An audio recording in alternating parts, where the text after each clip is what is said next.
My name is Ashley, and at 32, I've dedicated the past decade constructing my career as a manager at Preston and Associates. While my younger sisters Sarah and Emma were occupied establishing their families, I was ascending the corporate hierarchy. Don't misunderstand me. I adore my profession, but occasionally I question whether I overlooked something during this journey. No spouse, no children, just me and my corner office overlooking the metropolis. It was an ordinary Tuesday morning when my telephone rang. Sarah's name appeared on the display, and I responded while organizing a pile of documents on my desk. "Hey, Ash." Sarah's voice bubbled through the device. At 26, my youngest sister had consistently been the energetic one. "Got a moment?" "Sure. What's happening?" I moved some paperwork to one side, partially attentive as I examined quarterly figures. "So you remember Mom's turning 60 in 2 months, correct?" She hesitated momentarily. "Well, we're organizing something extraordinary, and we need everyone to contribute." That captured my focus. "All right, how much are we discussing?" When Sarah mentioned the amount, I nearly choked on my coffee. It exceeded what I'd spent on my previous vacation, which, thinking about it, was 3 years ago. "I realize it's substantial," Sarah hurried to explain, "but it's for Mom, you understand." No, it's acceptable," I replied, already accessing my banking application. "I'll send it immediately." "Excellent." "Oh, and another thing, ensure you request a week off work for the festivities. Don't schedule anything else during that period, okay?" The following weeks rushed by in a whirlwind of conferences and deadlines. I'd sometimes wonder what my sisters were arranging with all that money, but whenever I inquired, they'd dismiss me with unclear responses. Eventually, work dominated my thoughts, and Mom's birthday retreated to the background of my consciousness. Then came the Saturday supper. We all assembled at our parents' home. Mom and Dad, my sisters, Aunt Susan and her children, my cousins Michael and Rachel. The familiar pandemonium of family dinner enveloped us. Dad recounting his identical old stories, Mom worrying over everyone's dishes, the typical activities. That's when Sarah delivered her shocking news. "So," she announced, pushing her peas around her dish with deliberate nonchalance, "we finally arranged everything for Mom's birthday. We're all going to spend a week at Mountain Pine Resort." The table burst into enthusiastic conversation. Mom was glowing, Dad was already discussing hitting the slopes, and my sisters were debating which ski trails they wanted to attempt. "Why didn't anyone inform me sooner?" I asked, feeling somewhat excluded. "I don't even own a ski outfit, and there's hardly any time to acquire one now." The table became silent. Too silent. Mom cleared her throat, and I felt my stomach sink before she even spoke. "Actually, dear," she said, with that tone she employed when she was about to request a favor she knew I couldn't decline, "we were hoping you could do us all an enormous favor and supervise the kids while we're there." I gazed at my family gathered around the dinner table, waiting for someone to chuckle, to say it was all a prank. But the silence continued, interrupted only by the gentle clink of utensils against dishes. "You want me to supervise the kids?" I finally managed to utter. "All 5 of them?" My mind began tallying them automatically. Emma's toddler Jason, Sarah's baby girl Lucy, cousin Michael's twins Tom and Anna, and Rachel's son Pete, 5 children under the age of 7. "Well, you're so wonderful with them," Mom said as if that clarified everything. "They adore their Aunt Ashley." I looked around the table again, still hoping to detect a trace of humor in someone's expression. There was none, just expectant faces awaiting my customary agreement. "But that's not fair," I heard myself say, my voice sounding unfamiliar to my own ears. "I want to celebrate with everyone too. It's Mom's birthday." Emma, my 28-year-old sister, placed down her fork with a sigh. "Come on, Ashley. You'll be bored there anyway. It's going to be loud and crowded." "Bored?" I repeated. "How would you know if I'd be bored?" "Well," she continued, exchanging looks with Sarah, "you're excellent with the kids. They worship you. And let's be honest, it's not like you need a break from family life." I felt my chest constrict. "What's that supposed to mean?" Sarah intervened, her voice carrying that patronizing tone she'd mastered over the years. "She just means that you don't have children or a husband to escape from. The rest of us need this break. You understand, right?"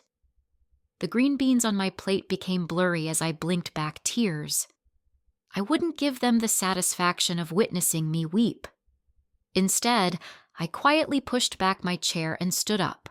"Ashley!" Mom's voice held a note of worry, but not enough to actually halt me. Without a word, I grabbed my purse from the counter and headed toward the door. Nobody moved to stop me. Nobody called out. The only sound that followed me was Mom's voice drifting from the dining room. "Don't worry, she'll be a bit upset initially, but she'll come around. She always does." As I walked to my vehicle, their voices faded behind me, already moving on to discussing ski slopes and winter equipment. The evening air was sharp against my face, helping to clear my thoughts. 10 years of prioritizing everyone else first, of being the dependable one, the trustworthy one, and this is what I received in return. The worst aspect wasn't even the babysitting request. It was the casualness with which they'd assumed I'd comply. The way they'd planned this entire thing without me, using my money, my time, my vacation days without even asking, as if I was just a resource to be utilized, not a family member to be included. I spent half the night walking around my apartment, replaying every family dinner, every holiday, every moment when I abandoned everything to assist someone else. The memories came rushing back, each one taking on a new, darker significance in light of tonight's events. There I was at 16, preparing dinner while Mom helped Emma with her studies. Me at 18, declining a spring break trip with friends to watch Sarah while our parents took a weekend retreat. At 21, working 2 jobs during college to help pay for Emma's prom gown. The images kept flowing. Year after year, sacrifice after sacrifice. "Ashley, can you watch Jason for a few hours?" Emma's voice echoed in my head. "I really need a break." "Ashley, would you mind taking the twins for the weekend?" Michael's familiar request played back like a damaged record. "Rachel's overwhelmed with Pete, and you're so good with children." I'd always said yes.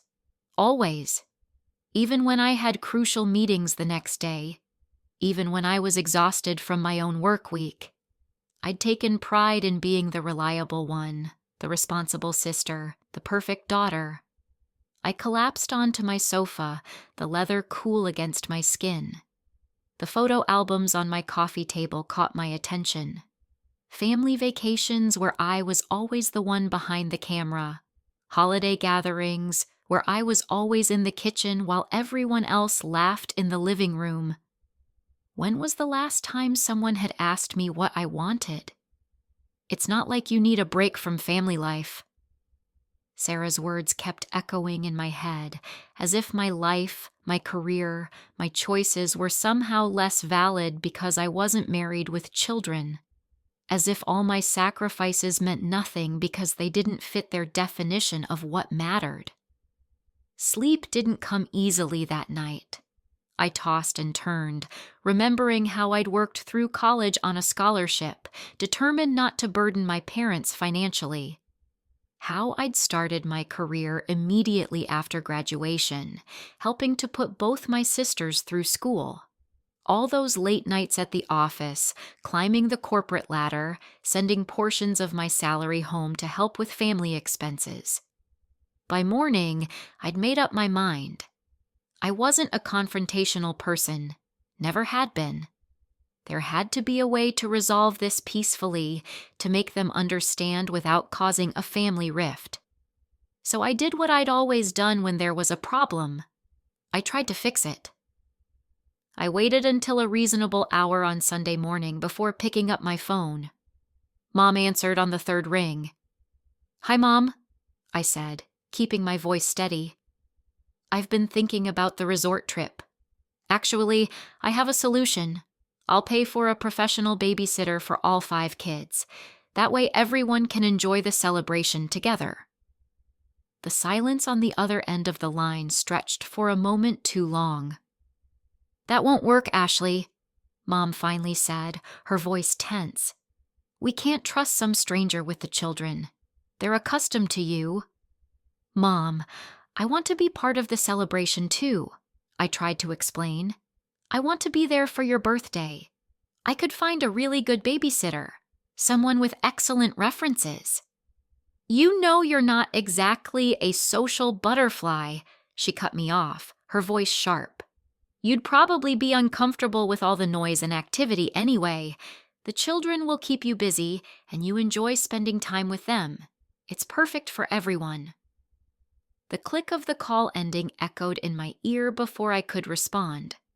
I sat there, phone still pressed to my ear, as my mother's words sank in.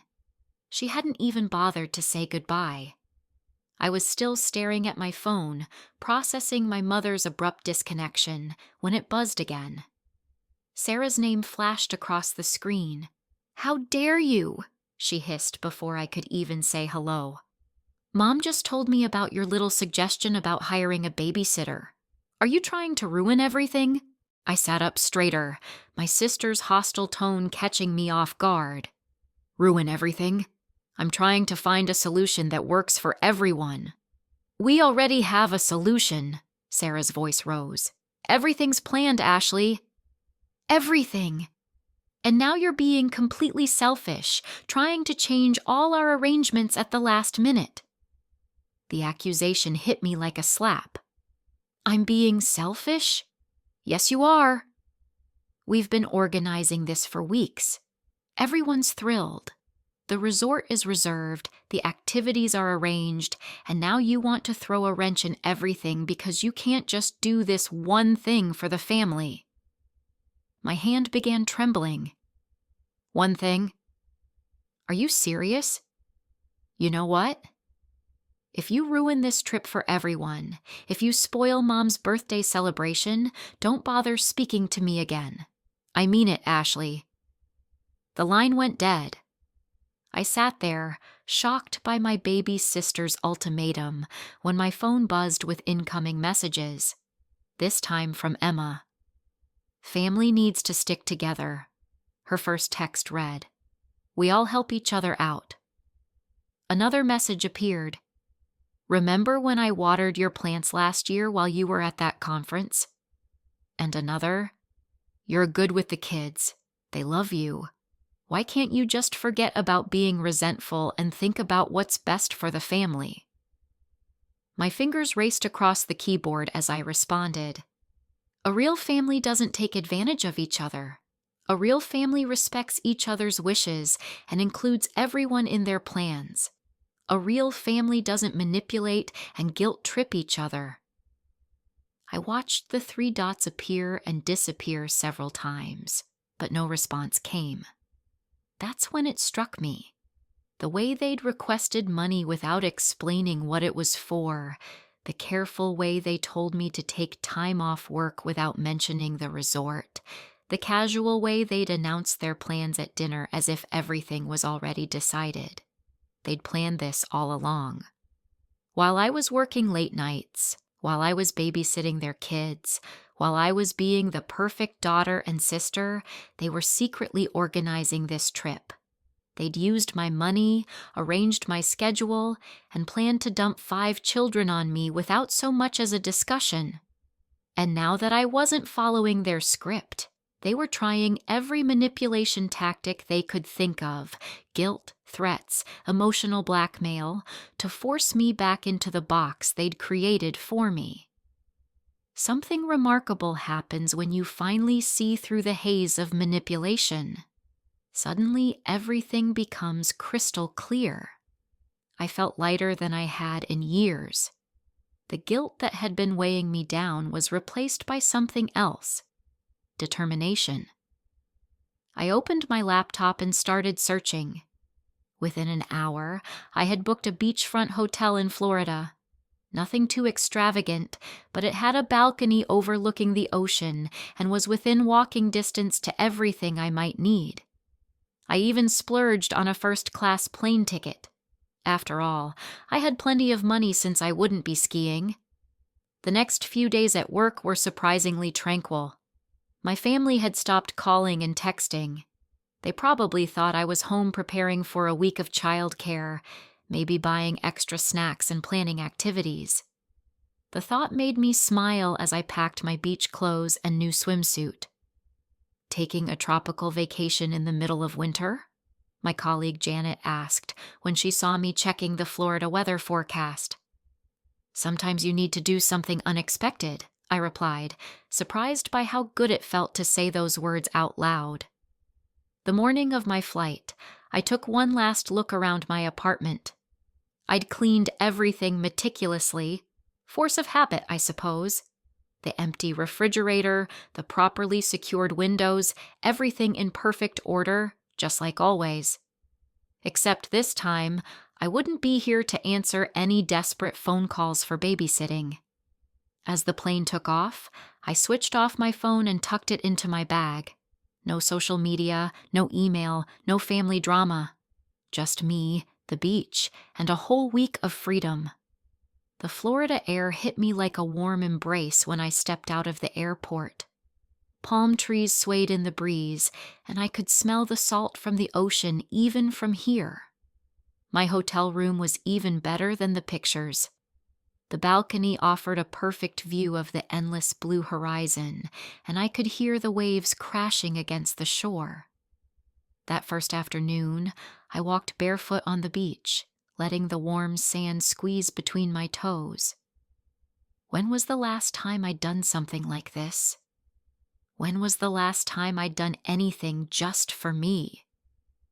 I swam in the hotel pool, read a book without interruption, and had dinner at a quiet beachside restaurant where no one needed me to cut their food or clean up their spills. I watched the sunset from my balcony, sipping a glass of wine without a single thought about bedtime routines or morning schedules. My last morning in Florida, I savored my final moments of peace. I knew I'd have to turn my phone back on eventually, face whatever chaos I'd left behind, but I hadn't expected quite what I found. When my phone finally powered up, it started buzzing nonstop. Messages, voicemails, calls, hundreds of them. The timestamp showed they started exactly a week ago, early in the morning. My hands trembled slightly as I began scrolling through them. The first messages were from Sarah. "Where are you?" "We're outside your house." Then Emma. "Ashley, open the door. The kids are getting restless." Michael. "Hey, we brought Tom and Anna like planned. Are you home?" Rachel. "Ashley, what's going on?" Pete's asking for his aunt. As I read through the messages, I could picture the scene perfectly. My sisters and cousins standing outside my empty house with 5 confused children, their suitcases packed for the resort, their carefully laid plans crumbling around them. The tone of the messages changed quickly from confusion to panic. "Ashley, this isn't funny. Where are you? Pick up your phone. What are we supposed to do with the kids? You can't just disappear like this." Then came the anger. Sarah's messages turned nasty. "You selfish witch, how could you do this to us?" Emma wasn't much better. "I can't believe you're this immature. Mom's birthday is ruined because of you." My Aunt Susan's messages made me wince. I'd never seen her use that kind of language before. "You ungrateful little. You've ruined everything. These children were counting on you." Mom's messages started later in the day. I'm so disappointed in you, Ashley. I never thought you'd be this selfish after everything we've done for you. Dad, who rarely texted, had sent just one message. Your mother is crying. I hope you're happy with yourself. The voicemails were worse. I could hear the anger, the disappointment, the accusations in their voices. Messages from extended family members I hadn't talked to in months suddenly appeared, all of them condemning my behavior. You've always been so reliable. How could you do this to your own family? Those poor children. You've ruined everything. I sat there in my peaceful hotel room, reading message after message, learning exactly what my family thought of me when I finally stopped being their convenient solution. The words they used, the names they called me, the assumptions they made about my character. It was like meeting a whole new family, one that had been hiding behind fake smiles and casual requests for favors.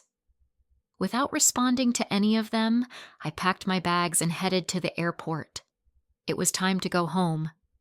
But I wasn't the same Ashley who had left a week ago. That Ashley might have apologized, might have felt guilty, might have tried to make it up to everyone. But that Ashley was gone. I had just finished unpacking my beach clothes when I heard the aggressive pounding on my front door. Before I could even reach it, I heard a key turning in the lock, the emergency key I'd given my mother years ago, just in case. They burst in like an angry storm, Mom leading the charge, Emma and Sarah flanking her sides, all of them red-faced and wild-eyed. The peaceful feeling I'd cultivated in Florida evaporated instantly.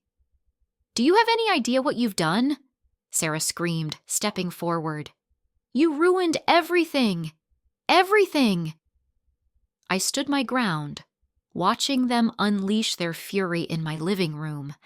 The same living room where I'd babysat their children countless times, where I'd canceled my own plans to accommodate their emergencies, where I'd always been the reliable one. "Mike and John refused to stay with the kids," Emma spat out, referring to their husbands. "They both suddenly had important business to take care of. So Sarah had to stay home with all 5 children while we went to the resort.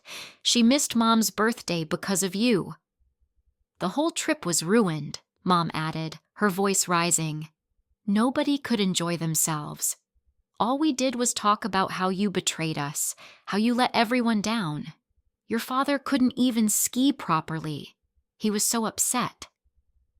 They continued their tirade, talking over each other, each one trying to outdo the others in expressing their disappointment and anger. The more they talked, the more absurd it all seemed, until something inside me broke, but not in the way they expected. I started laughing. The sound of laughter cut through their accusations like a knife. They stopped mid-sentence, staring at me as if I'd lost my mind. "What's so funny?" Mom demanded, her face flushing darker. "What could possibly be funny about this situation?" I wiped tears of laughter from my eyes. "Don't you see how ridiculous this is? Do you really not understand how absurd you all sound right now?" "Absurd?" Emma sputtered. "What's absurd about—" "You secretly planned this entire trip," I interrupted, my laughter fading but my voice steady. "You decided without asking me that I would watch your children. You took my money, told me to take time off work, and then just assumed I would fall in line with your plans. And now that everything fell apart because of your assumptions, you're here calling me the villain."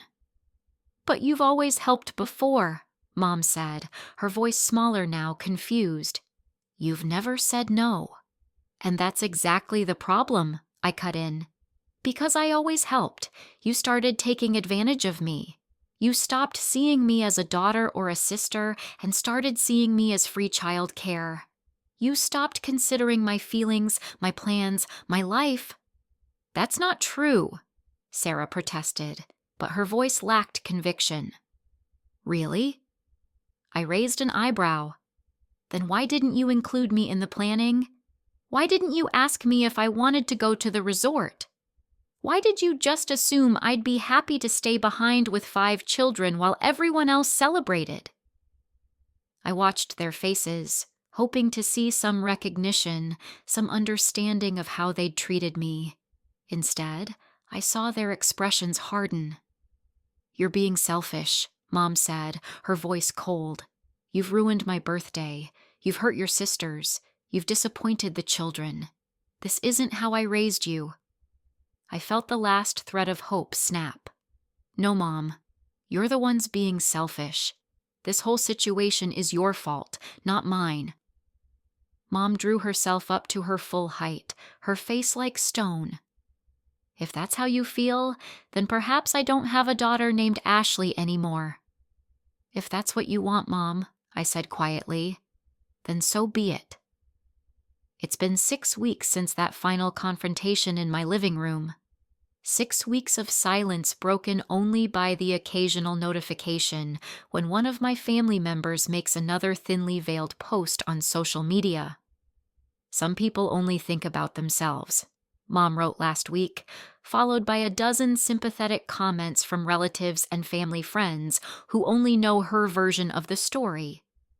"Family should always come first," Sarah posted yesterday with a photo of her daughter. "So blessed to have people in my life who understand what that really means." Emma's latest was a long paragraph about toxic people who destroy family bonds with their selfishness. She didn't tag me, of course, but everyone knew who she was talking about. A few months ago, these posts would have devastated me. I would have spent hours crafting responses in my head, losing sleep over their words, wondering if maybe they were right. But now I just scroll past them, sometimes with a small smile at how predictable they've become. I've changed my routine. Instead of spending my weekends on standby for emergency babysitting calls, I've joined a local book club. The first meeting felt strange. Sitting in a coffee shop on a Saturday morning, knowing my phone wouldn't ring with a desperate plea from one of my sisters. Last week, I booked another vacation, a trip to Europe in the spring. I didn't have to check with anyone's schedule or make sure it wouldn't conflict with someone else's needs. I just saw a good deal and took it. Sometimes, in quiet moments, I think about my nieces and nephews. I miss them, but not the way they were used as weapons against me. I hope that someday, when they're older, they'll understand. Maybe they'll even recognize the same patterns in their own lives and choose differently. I still have the emergency key Mom used that last day. I should probably mail it back, but something stops me each time I think about it. Maybe part of me hopes that one day they'll understand, that they'll see how their actions and expectations were unfair, how they took advantage of my love for them, that they'll realize family doesn't mean sacrificing yourself to meet everyone else's needs. But I'm not waiting for that day anymore. I'm not putting my life on hold hoping for their approval or understanding. For the first time in my life, I'm putting myself first, and it feels right. Yesterday, I deleted the family group chat from my phone. I didn't make an announcement about it or try to explain myself. I just quietly removed myself from one more obligation, one more source of stress. Some might call this selfishness. My family certainly does. But I've learned that there's a difference between being selfish and having self-respect. Sometimes the healthiest thing you can do is step away from people who can't see your worth beyond what you can do for them.